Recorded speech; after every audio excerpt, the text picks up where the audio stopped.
Mana bu narxi 80 ming so'm turadigan, ko'pchilikni ahmoq qilib to'playdigan lampochka kamera.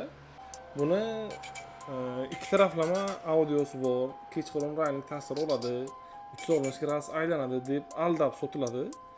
Masalan, o'zi 80 ming so'm tursa, buni tan narxi 50 ming so'mga tushadi. Ishlab chiqarish narxi 50 ming so'm. 50 ming so'm narsadan bunaqa ko'p funksiya kutib bo'lmaydi. Bunaqa narsa qilishning imkoni yo'q.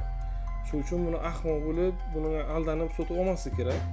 Uni o'rniga original bu brendli narsalar bor. 200 ming so'm qo'ysa, normal ishlaydigan 1 yil garantiyasi kafolati bor kamera sotib olish kerak.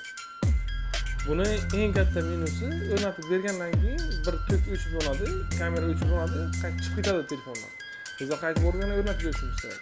Shuning hisobiga sifatsiz kamerani aybi bilan ustanovchi bilan klient, sotuvchi bilan klient o'rtasiga kelishmovchiliklar paydo bo'ladi. Men biror narsasini yomonlash niyatim yo'q. Bu shunchaki foydali bo'lsin deb videoni qilamiz.